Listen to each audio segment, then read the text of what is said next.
delay everybody else that's here on time. So, Okay.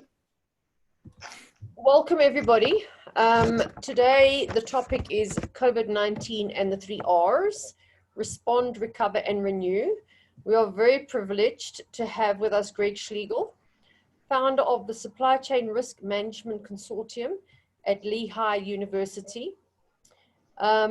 We will have a lively discussion on why we feel it's going to be a W-like supply chain recovery from the COVID-19 pandemic. We'll get you grounded on some basic supply chain risk and resiliency terms and definitions. We'll describe the aspects of a W-like recovery, including the what, the why, and the when. We'll sprinkle in several live polling questions just to keep you engaged and focused. And we'll finish off with a brief discussion by digging down into one of the key reasons for the W recovery, the Bullwhip Effect, which will impact the complexion of the 3 R's, respond, recover, and renew. We'll share with you our views on the high-level elements of each phase and conclude our discussion with a few takeaways. And just to add a little bit to that, there is going to be, or we are planning a deeper dive virtual workshop on this topic in the next couple of months, I would imagine. Greg, you need to let us know. So stay tuned for that if it is of interest. So Greg, thank you for being here. Thank you for giving of your time and your expertise, and take it away. Very good. Thanks a lot, Tony. Welcome, everyone. It's indeed a pleasure to be here with you today to talk about our passion, which is really supply chain risk and resiliency. And we're going to focus today, as Tanya mentioned, on COVID-19 and what we call the 3 R's, respond, recover, and renew. So let's talk a little bit more about the 3 R's. I'll give you a quick thumbnail sketch. Tonya gave you a couple of threads. I am the founder of Supply Chain Risk Management Consortium. It's a group of 28 companies, essentially about 1,500 supply chain professionals around the globe. We bring tools, techniques, methodologies, and solutions to help us identify, assess, and manage supply chain risks as a group. I've been a supply chain exec, perhaps like many of you, for several Fortune 100 companies in the past. I spent 7 years with IBM as a supply chain executive consultant, and I presently teach supply chain risk management at Lehigh University in the States, and I teach enterprise risk management called ERM at Villanova University in the States as well, near Philadelphia. And finally, I'm pretty much a lifelong member of APEX, now ASCM, and that culminated in becoming the president of ASCM organization back in the late 90s. So there's a little quick thumbnail sketch of who Greg is. Our agenda looks like this, and Tonya gave you a quick glimpse.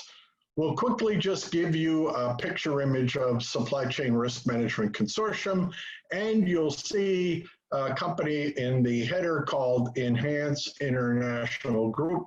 We call them EIG Group, and it's an alliance. They partner with a consortium, and I'll give you a quick profile because they've been helping us put together compelling webinars over the last 8 weeks. We'll start with definition of what is a resilient enterprise from our point of view. We'll then get into COVID-19 and what we call the W recovery and the 3 R's. We'll give you some complexion of that. We'll talk about the bullwhip effect. We call it the bullwhip effect on steroids. That's kind of why things are happening this way. And we'll dig down a little bit and give you a little more context for each of the 3 R's from global studies from risk friends that are friends of the consortium. Then we have a takeaway. We want to give you what we and others are talking about in terms of 3 types of emerging companies coming out of the COVID-19 experience. As Tanya said, we'll give you a glimpse of a future deeper dive on this subject to show you what it'll look like in a 3 to 4 hour workshop. And then I'll entertain any questions you may have. Feel free to put them in the chat, and hopefully we'll have some time at the end, and I'll be more than willing to spend as much time as needed to answer any questions you may have about the content. Tanya mentioned as well, kind of a heads up, we'll try to do some polling. We use Poll Everywhere. So that'll be using maybe your pad or your laptop and or your phone to just try to get you engaged in the dialogue as well. So with that, let's take a look, and we'll first talk about the Supply Chain Risk Management Consortium and the EIG group. This is a picture image of all the companies. Like I said, we have 28, but I want to really focus what's on the left so that you get a sense of what these 28 companies bring in terms of supply chain risk management. So what do we do for companies? We have online education. We've been doing that for about 3 years. We actually have 2 courses. One's a basic supply chain risk management course. Another one is a supply chain risk and resilience course in specific industry, public healthcare. So 2 online courses ending up with a certificate from Lehigh University. We do virtual training like this. We do 20, 30 webinars. We've done at least 30 of them. I was talking to Tanya and Cindy. We've done we do 1 or 2 a day for the last 8 weeks because everything's virtual. We do classroom training. Before the pandemic, we would do 20 to 25 physical workshops, 2 to 3 day workshops on this subject. We support certificates and certifications. We bring our own, which is kind of an MBA type certificate from Lehigh. We support ASCM's certificate in supply chain risk management. We support the Logistics Institute of Canada and their designation for supply chain resiliency.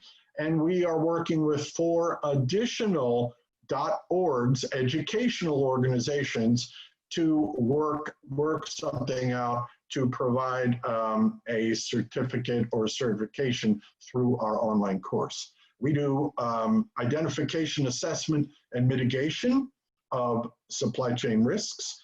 We do coaching. We lead, guide, direct, and coach companies in their supply chain journey. We provide software as a service, supply chain risk and resilient visibility tools. We bring supply chain risk and resilient best practices from our book. And finally, we've started to get into building out supply chain risk management war rooms. So that gives you a sense of what we do and what we can provide. I just wanted to show you, give you a sense of the EIG group because they've been very helpful with us over the last 8 weeks. They're a partner in the consortium, and they provide some very interesting and technical aspects, both in the people side of continuous improvement. They provide process improvement. They can provide operational excellence, the Lean Six Sigma approach, and theory of constraints. They have a lot of data and analytics professionals. They have data scientists within their group to do AI and ML, machine learning, and they bring a host of different technology to the ball game as well. So they have an impressive capability. A lot of it is technical. They have about 40 some odd organizations in their consortium, which includes the Supply Chain Risk Consortium. I just wanted to give you a sense of that. We'll talk about our point of view on the resilient enterprise. I'm going to share with you a couple of definitions. First and foremost, again, from our book. Book's been out there for about 5 years now, back in 2015. This is more or less the reason why anyone would spend time on supply chain risk and resiliency. It's to build a resilient enterprise. What is the definition of a resilient enterprise? We like this one. A resilient enterprise has the capability or capacity to overcome disruptions and continually transform itself to meet the challenging needs and expectations of its customers, shareholders, and other stakeholders. Folks, that's a pretty tall order. Any type of disruption, that is a very tall order. So this is what we call the why you would spend any time on supply chain risk. The what and the how come basically from our book as well. This is our definition of supply chain risk management. It's the implementation of strategies to manage everyday and exceptional risks like the one we're facing now throughout the entire supply chain through continuous risk assessment with the objective to do what? Reduce your company's vulnerability and ensure the company's continuity. One way to think of supply chain risk management is more or less to think of it as an intersection of good supply chain management coupled with good risk management. With that, we want to give you a glimpse of what we call our enterprise maturity model within the supply chain risk management environment. What you see is 4 stages. On the left-hand side is enterprise risk maturity from low to high. On the x-axis is competitive advantage from 0 to infinity. And we basically have 4 stages: visibility, predictability, resiliency, and sustainability. I'll give you a quick thumbnail sketch. The visibility is first. Why? Because most of us don't have good visibility in our supply chain. The definition of visibility from our point of view is visibility upstream to your supply base and downstream to your customers. The reason visibility is first, because if you don't know what's going on in your supply chain, that can and will hurt you. Second, predictability. Not necessarily what you might be thinking about. We're not talking about predicting the next hurricane or tornado. We're talking about digitizing your supply chain. All supply chains can be digitized. Digitizing your supply chain to do what? Run what-if scenarios to witness how your supply chain will react to certain risk stimuli. The third is resiliency. These are all the tools, techniques, tactics, some you'll learn about today, embedding them into your business decisions within supply chain. And then finally, sustainability, maybe not what you're thinking. It's not go green. Sustainability in our model is basically how do you perpetuate and move this journey forward. And we think in terms of enterprise-wide risk management to go across your enterprise to ensure you're going to sustain the journey for supply chain risk. We have a mantra up top. You'll hear me talk about this probably 20 times this morning. Identify, assess, mitigate, and manage supply chain risks. We like to take the model as risk professionals. We like to superimpose what we call a heat map on top of our model. And as you can see, if you don't have good visibility and you're at 0.0, we think your supply chain is at risk, perhaps very high risk. As you move up the continuum or the maturity model, you can see that you can mitigate that risk. And then finally, what we're looking at is we're starting to build out a cloud-based survey tool that you can take online and position where your company is on the maturity curve. So that's very exciting. We're working on that right now as the consortium moves forward. So we wanted to share that with you.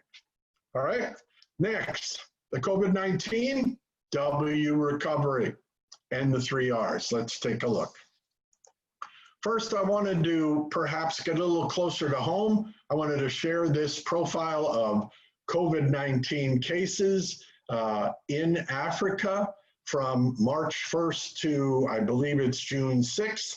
I understand the numbers are probably different, but we grabbed this from the World Health Organization and Johns Hopkins University here in the States, who is more or less has become the repository of all the worldwide cases about COVID-19. So I just wanted to mention, we'll talk more about the COVID-19 from a global perspective in a moment, but I just wanted to start our discussion off with this slide. So no one is immune, and everyone is impacted, and that's why we're talking about the W recovery and our 3 Rs. Here's the continuum. This is a picture of our W recovery and the 3 Rs. It's more, to us, it's more of a continuum, and we'll just attempt to give you a sense of the graph. On the top of the slide, from left to right, are the government mandates. You can see them. Everyone has them. Everyone's experiencing them. On the y-axis on the left is our segmentation of the global supply and demand arena. On the top left, we have the over-demand and under-supply dilemma. In the middle, we have our baseline, which is supply and demand in relative balance. And then on the bottom left, we have the under-demand and oversupply situation. On our x-axis on the bottom, we have our perspective regarding business responses to the demand and supply shocks. And these are the 3 Rs. I'll give you a quick thumbnail sketch and then we'll dig deeper. For instance, on the respond, on the left, the lockdown of government requirements for PPE posed several hardships early on the suppliers of healthcare materials, regardless of where you reside, causing what? Over-demand and under-supply. The suppliers in this arena had to quickly respond to the over-demand, under-supply, and rescale their supply chains. The secondary effect of the lockdowns for sectors other than healthcare was an immediate under-demand of their products and an oversupply. This led to an approach of evaluating their product portfolios and reducing the marginal products, stop making the marginal products, and perhaps furloughing personnel. Why? To maintain cash flow. In this type of risk event, which is catastrophic, cash is king. If you don't have cash, you basically don't have a business. Very sad state of affairs, but cash is king in this environment, in this risk event. Second R in the middle, recover. Again, the government reopening and the reduction of COVID cases is manifesting itself into an under demand and oversupply of what? PPE products in certain countries, even in certain states now here in the US, for those companies who reinvented their portfolio to produce new products for new healthcare channels. And there are many of them. And in sectors other than healthcare, the phased reopening will now cause an over-demand and undersupply for those companies who have been closed for months, all right? And the third R, the renew. All sectors, no matter what sector you work in, have to look hard at their product portfolios going forward. You got to continue to reinvent their portfolios, continue to rescale their supply chains to deal with existing and new customers that have cropped up and perhaps new channels during the lockdown. This is what we call and others call the new normal. And as this continuum progresses, folks, tends to look to us like a W recovery. Why? Because of the supply and demand shocks, the latency, the inherent latency in supply chain in order to balance demand and supply, and therefore we're all going to experience what we call the bullwhip effect. And we'll talk about the bullwhip effect in a minute. What I'll do is I'll just give you a little more context associated with the 3 R's. And we don't have the time, but I will attempt to give you at least the basic elements of the 3 R's, and then we'll move on to the bullwhip.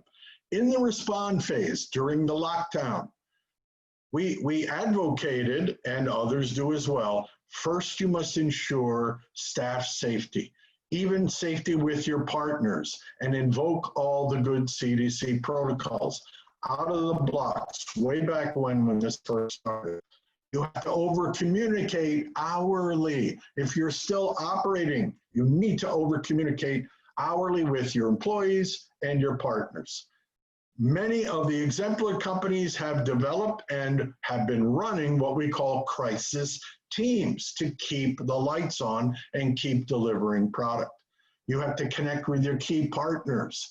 You have to probably prioritize your key and potentially new products during this first phase. Prioritize key and new materials. That's a key element. And then secure the logistics for inbound and outbound, and essentially watch your cash flow. In the next phase, recovery. Again, ensure safety for all. You must still do that. You got to connect with perhaps your old existing clients and some new clients and customers. You possibly will have to go on allocation with your premier customers to keep them running as well. You got to strive for a new balance, as we show in the graph, a balance of supply and demand. And you got to drive decisions in this phase through risk reward, which we teach, and cost benefits. Those are the drivers to the supply chain decisions. And then finally, in the renew, a different approach. This is what we, in our book, this is what we advocate to our workshop folks. You probably should think about improving your visibility. Once you survive, folks, improve your visibility and start to map out your supply chain. You know, it's critical to moving forward with good resiliency is to map your supply chain, whether you do it manually or mechanically with models, with the digitalization models. Then you have to identify those risks. Then you have to assess those risks. And you need to digitize your supply chain and perhaps begin to run some what-if scenarios so you can see how your supply chain will react to stimuli. Once you do the scenarios, whether it's manual or with a computer, you can actually build risk response plans, meaning if this happens, then we're going to do this because, and you have those scenarios and risk plans in place if in fact the risk manifests itself. And something else you could consider, you could subscribe to Global Risk Alert Solutions. There are companies out there now that watch the globe for risk events every 30 minutes and can present those risks to you in digital form so you can take a look at how it might impact your vast supply chain. So we wanted to give you a sense of the 3 R's and the elements. I'm now going to attempt to ask a polling question, so bear with me. Here's what you can essentially do. You can log in with your cell phone, text to the number 22333, text Greg Schlegel 910 to gain access to the polling, and let's just see if we can get some of the folks engaged. Here's the first poll. I'll activate it. Where do you feel your organization resides within the 3 phases? All right, A, B, or C? There's one. I'm hoping folks can chat with us during the polling. I'll keep the poll open for a couple more seconds.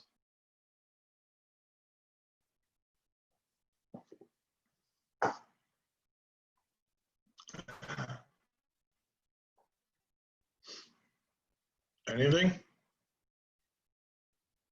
No? Okay. All right. Well, we tried. And again, if there's any questions, I'd be more than willing to answer them and follow up at the end of the session. So we'll clear the responses and we'll just move forward. I wanted to essentially talk a little bit about the bullwhip effect. We call it on steroids. So let's take a look. Thought we'd start here with a global picture. This is the overall COVID global recovery timeline from a company called the Conference Board here in the US. They do a lot of research. They've been around for a good long time. They're friends of the consortium. And I just thought I'd start our dialogue about the bullwhip effect based on this picture image as of May 1st, 2020. The color coding on the left, the legend is consumer confidence around the globe, according to the Conference Board. And so what you can see is the light yellow, they were, as of May, they were talking about these countries will probably rebound fairly quickly. The orange, they said that these countries will recover, but a little slower. And then on the red, or mauve, if you will, they said these countries might remain depressed for a sustained period. They didn't articulate how long, but they said longer than most. So we wanted to start with that discussion, or that picture image. What I thought I'd share with you as well from the States, this again is as of May 1st, is a picture image from Johns Hopkins University Hospital, where this is the States. It started around May 1. They drew a line in the sand and gave a picture image with all the nuances associated with the number of cases on the y-axis, cases of COVID-19 in the US. And as you can see, the first peak was April, May, June, and then they had all types of nuances and they made injections on the x-axis. But what I wanted to show is the potential for a second wave of infections. They projected it back in May in terms of November and December for the US. And I would say that at the moment, that second wave is basically upon us in the US. And we wanted to show you this one, which is a little more recent through June. And so that second wave, according to Johns Hopkins, is now here. It came much earlier because many of our states here in the US are attempting to reopen from an economic point of view. So we just wanted to share that with you in terms of the status in the US, what's going on here. I wanted to share this one with you too. You know, I apologize, it's somewhat of an eye chart, but I wanted to make sure that you all were aware. This is our member company, Resilience 360. They're a DHL company, all right? They produce, on the left, top left, a coronavirus outbreak daily report. They've been doing this for the last 2.5 months. It's out there, it's free. I have the URL on the bottom, and there's much more than this, but I just wanted to give you a sense of what they're doing every day, and it's available to everyone. Just getting onto the URL on the website, you fill in your name and your email address, and boom, you're in. It's free, and they're very diligent. They're doing webinars as well. Why? Because DHL, folks, has 500,000 logisticians on the ground around the globe. That's 1 million eyeballs watching inbound and outbound freight across the entire globe. So they're pretty diligent and pretty informed, and they've been producing this report daily for about 2 to 3 months. So I wanted to make you aware. Over on the left-hand side is the geographies. In the middle are the categories and the columns: social distancing and lockdown. They have impact on business, and then restrictions at land borders and ground transportation, and then the end of the lockdown as they know it for now as dates. So it's pretty informative. Then they have a legend down the bottom left. The legend is the green is limited restrictions, yellow is moderate restrictions, and red is significant restrictions. And then you can read the definitions and what's going on in the bottom. So I just wanted to share this with you to give you a sense that there are organizations out there that are producing vital information across the globe by country, by border, and I wanted to make sure that you were aware of that, and it is free. All right, let's move on. We call this section the Bullwhip Effect on steroids. What is the Bullwhip Effect? We like this definition. The Bullwhip Effect is the uncertainty caused from distorted information flowing upstream to your suppliers and downstream to the customers. On the left-hand side, top left, we have the effects from the demand side. On the top left, the left side of the wavy line is the customer. A small change in the amplitude of demand from the customer can manifest itself into quite a large disruption back through the supply. You can have the bullwhip on the supply side as well, top right.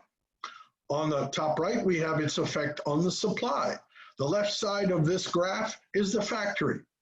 That factory can experience a risk event which disrupts the flow of goods and information downstream to the ultimate manufacturer and customer. So when you put both of these demand and supply shocks together, folks, and the latency in supply chain, this to us results in the W recovery. And you can see that on the bottom graph. The blue are retailers, for an example. The red is a wholesaler.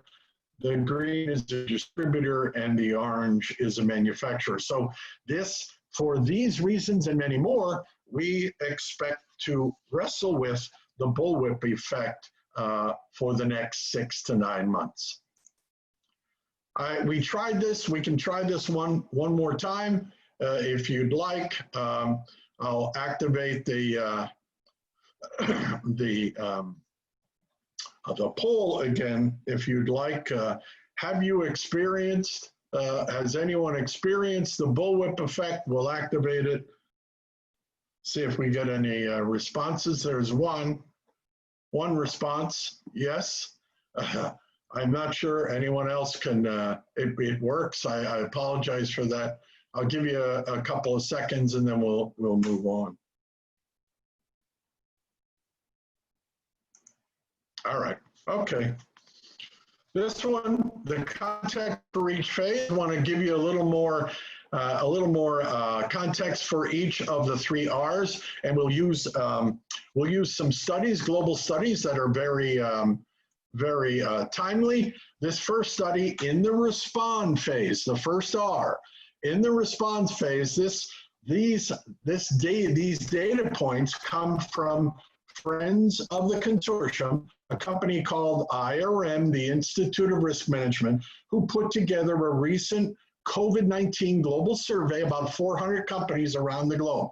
Most of them were chief risk officers, some supply chain folks like us as well, but very poignant types of questions. And the first question was, top 10 immediate impacts to your company of the COVID-19. And we'll just walk down the list real quick. The red indicates a major impact, and the blue, a significant impact, and we'll just go top down, largest to smallest. Rapid changes in the objectives of the work, sure.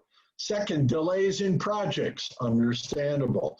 Delays in hiring, distraction from key objectives because we're trying to all survive. Loss of sales, revenue, and orders, yes. Positive reputational opportunity, yes, for those folks who are going to rescale their supply chain. Problems with suppliers, but of course, staff absences due to sickness, you bet. Second last, contractor issues, and then cybersecurity. Top 10 immediate impacts to companies around the globe in the response phase during lockdown. Next, in the respond phase, this comes again from the conference board, and this is a profile of job losses. Now, this is US-centric, but we just wanted to give you a sense of magnitude. The biggest negative impact in the United States from a sector point of view was food, service, and drinking. Restaurants, they all closed. And you can see some of the other types of sectors, but down on the bottom, you can see there are winners and losers in every catastrophic risk event. At the bottom, you can see the immediate growth sectors were what? Air cargo, warehousing, logistics, and transportation have had a net increase in jobs. So it's an uneven, but there are an uneven risk event, and there are winners and losers in every risk event. Here's the recovery phase, second phase. Again, some statistics coming from this COVID-19 global survey. What factors helped you recover? Again, top down, the red were major factors and the blue were significant factors. And let's just go through them real quick to give you a sense. Number one, factor that helped the company recover.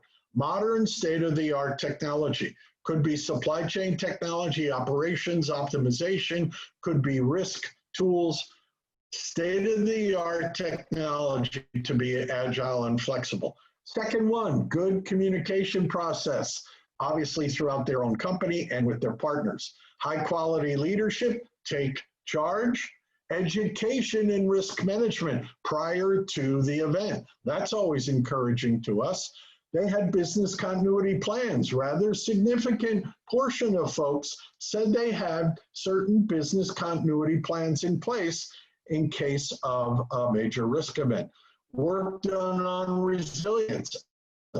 Past investment in risk management, they spent time and money. And this one down the bottom, great to see from our point of view, work done on supply chain risk management. That's very encouraging to us. Next, in the renew, the third R phase, again, we're using some statistics from the recent COVID-19 survey. They asked this question at the end. What do you feel the likelihood of changes in risk management is going to be? And then they posed certain opportunities. Number one, well, I'll say the green was very likely from the respondents, and the blue was quite likely. And then we'll go down, top down. A greater focus on resiliency, almost 100%, folks. You know, it takes a catastrophic event to ramp up the awareness of risk management. Second, greater board interest in risk, but of course, now hopefully that will perpetuate. A focus on operational resilience, no matter what you make, very good. Understanding the risk complexities in the supply chain, excellent. A focus on scenario planning, one of the tools and techniques we advocate to manage the bullwhip effect. New risk management techniques, excuse me, greater role of risk experts, amen. Risk quantification, which means they're looking for folks with skills that can assess quantitatively the risks that they identify. Demand for supply chain risk skills, excellent. And then an increased investment in risk management. So very, very encouraging in terms of the respondents' approach going forward to good risk and resiliency. Now we said we'd give you a takeaway to share with you 3 types of emerging companies. This basically comes and is adapted from a company called Spotlight. They're a European enterprise risk management company, and we adapted some threads from their recent report. We have 3 basic emerging companies out of this pandemic. First are the resilient companies. Those are the companies who treated supply chain risk management as a critical success factor. Those who were proactive with scenarios and playbooks, perhaps even utilizing digital twins, we call them, and digitizing their supply chains early on so they could do supply chain modeling, what-if scenarios. Those companies who are agile and flexible and responsive with perhaps crisis teams. And those companies who made the corporate commitment early on, like you saw in some of the respondents' answers, to supply chain risk and resilience. There's a second group. These companies are called lucky. They're lucky. These are companies who may have had a risk management group in-house, but basically only for compliance and regulatory obligations. They may have had a business continuity plan for a few types of scenarios, but made decisions without risk consideration. And those who, the lucky ones who made it through by taxing their resources to the absolute limit, you know, all good for them. And finally, sadly, we have the companies who will be out of the game. Sad to say. Again, we've said there's always winners and losers in a catastrophic event. Those companies are those who never thought about risks or have never experienced a risk in their lifetime and or in their company. Those who felt their professionals would know exactly what to do in a risk event. And those who had no idea, once the lockdown came, what to do first, second, or third, and have suffered the consequences, folks. So with that, we'll give you a quick glimpse, like Tanya mentioned, the deeper dive. We're talking about doing a deeper dive on the 3 R's and the W, and it'll look a little like this, folks. Could be 3 to 4 hours. Of discussion. We'll produce more grounding on the 3 R's. We'll give you additional dialogue on the W recovery. We'll talk more about the bullwhip effect and especially articulate some mitigation tactics, and we'll give you essentially some mini cases. We'll mention names and exemplar companies who have worked through the 3 R's very successfully. We'll give you some COVID-19 general business tips for your company, no matter what you make or what type of service. We'll give you specific supply chain risk mitigation tactics, more than what we spent time on today. Then we'll make sure that we answer any questions, again, throughout the webinar. So with that, that concludes our presentation. Be more than willing to answer any questions that you may have, and I'll turn it back over to Tanya and the SAPEX group. Thank you, Greg, for that presentation. Everybody's been very, very quiet this session. I don't see any questions in the chat. And I know that this is a topic that has been on everybody's lips and everybody's minds and the front of everybody's thinking at the moment. So I find it strange there are no questions or comments from anybody in the group. Well, it is, you know, to be fair, it's rather new. It's kind of novel. All right, we don't We don't talk about recovery in our discipline in supply chain. We don't normally talk about an L-shaped recovery or a U-shape or a V-shape. It's just not normally in our vernacular for supply chain professionals, because we're busy, take the order, make the order, ship the order, bill the order. That's how we get paid.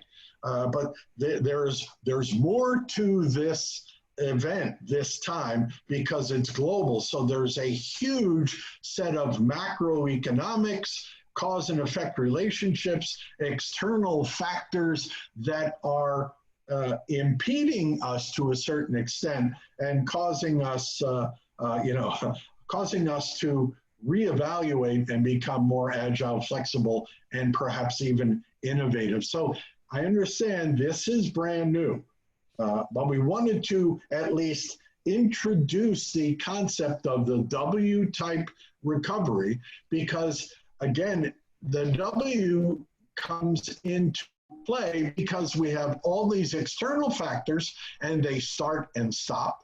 We'll then have impacts in our own supply chain because there is inherent latency in our own supply chains to react, whether it's 5 days, 10 days, 20 days. And I'll even go further, folks. There's latency in our planning processes. Think about it. Most of us are in the 1 month, every 30 days kind of planning protocol. And this type of event to respond, recover, renew, and reinvent is going to really accelerate the lead time downward to be able to be agile and flexible to survive and thrive. So there are a lot of new nuances coming at us in our discipline that perhaps we've never really thought too much about and may not have all the tools, techniques, and methodologies to get through this event effectively. Rick, I've got a question. Is it Mo? Mo is all I see on the screen. Correct. Fire away. Yes. So this is Mo, and I'm dialing in from South Africa, guys. And I'm head of supply chain for Beam Suntory in South Africa. So we predominantly a liquor business. So my kind of take out on this, and the one we've always tried to use S&OP to kind of be this platform where we kind of respond. Respond, recover, and renew. And my question is, how do we factor that in to the S&OP and our planning and our forecasting when there's so much unknown? The W-shaped recovery model makes a lot of sense. We are one of the few markets that stopped the sale of alcohol during our lockdown period. And we were looking more of a V-shaped recovery model. So it's interesting to see the W-shaped recovery model. So my question, I guess, is how do we factor this into our S&OP cycle? It's a great question because, again, most of us, and I'm an old supply chain practitioner as well, with a couple of pretty big, complex manufacturing companies around the globe, that our planning cycles, which are basically driven by the 30-day process, are now under attack. Even if you have a great, good, solid, you're in the third stage of a 4-stage maturity model in S&OP, and you've been doing it, Mo, for 10 years. The issue is the planning cycle is being attacked, all right? To survive and thrive, my first flush reaction is you're going to have to become more agile and flexible and start taking your processes and your tools and techniques and starting to do almost ad hoc S&OP meetings using all the tools that you have and maybe even some new tools to garner information that is changing every hour, every day, both down at your customers and up at your suppliers. You've got to get that visibility, and then you're going to probably have to accelerate, Mo, your planning cycle from 30 days to a much shorter process. And many of our, I'll be honest, a lot of our exemplar clients have done that many years ago. They're very mature in their supply chain, excellence, and they use S&OP, but also do is they're driven by risk events. And when a company, an exemplar company, is doing all the elements that we talked about today, good supply chain risk management, including getting risk alerts from a third-party company, and that alert shows up in someone's phone or their laptop like IBM does, and they invoke a team, and the team gets together on a platform and starts to run scenarios online, real time, ad hoc, and make business decisions on risk reward and cost benefits. That's what the exemplars do, Mo. And I can't stress it enough. The planning cycle that we know and love in supply chain is now under attack. So to survive and thrive, our first comment is build that visibility if you can, get that information, and then start to accelerate your planning cycles on a regular basis, because we're going to be in this for a good long time. I hope I gave you some insight. Yeah, it did. Thanks, Greg. So would you also recommend having a supply chain risk event or tracker included in the S&OP process itself? Because we don't technically look at it in that forum. Oh, that's a very good, you hit it right on the head. If you can do that, because the S&OP format to us is the ideal format to inject supply chain risk issues. It's an ideal format. Many of the exemplars folks IBM, Cisco, Coca-Cola, there's about 250 exemplars who do everything we've talked about and more. They inject risk management into their S&OP process using risk alert solutions 1 or 2 hours ahead of an S&OP process. And they digitize the risk alerts and they superimpose it on top of it. Think of it on a big 52-inch screen in their war room. And if there is a risk alert that is closing in on their factories or supply chain suppliers, that's all they talk about in the S&OP process, is to identify, assess, and mitigate that risk as fast as possible. Because in the risk game, folks, speed is life and time is money. So it's an ideal format. We would advocate that to anyone who will listen, especially those who have a somewhat mature S&OP process, to begin to inject the risk dialogue into your S&OP process. Can't stress that enough. Greg, I have another question for you here. Yeah. Did anyone involved in risk management in the USA see COVID coming? Boy, that's the $64,000 question. I'll say this about that. We subscribe another good URL. Another website is WEF, the World Economic Forum. All right, if you can find their risk report on a regular basis, sometimes it's free, it's good reading, download it and take a read. They are very good at supply chain risk management. Here's what they said, because they get together every January, folks, in Davos, Switzerland, and they actually talk about supply chain risks and risks globally. And it's a great read. It's always a good report. Here's what they said about infectious diseases. In January of 2020, this is the World Economic Forum. They said very, very low probability of occurrence, but they put it up on the top left of the 2x2 quadrant. When it comes to impact, they said it would be a major catastrophic impact if it happens. Now, they didn't call it COVID. They called it infectious disease. So they gave it a very low profile in terms of probability of occurrence and a huge impact. And most people, most around the globe, folks, this is the lament of risk management. When most people look at a low probability and a high impact, they basically say, no harm, no foul, let's move on. That's exactly what happened to all of us. But they didn't call it COVID. They called it infectious diseases, and they've been watching, you know, global risks for 10, 15 years. But that's how they saw it back in January. That's the best answer I can give you. That is, that's actually crazy. I mean, because it had already started by then. Yeah, and it's you know, I don't want to lament too much for the audience, but it's part of the risk culture. All right, most of us, whether you're in supply chain or not, most of us in the human condition are procrastinators, especially when it comes to risk management.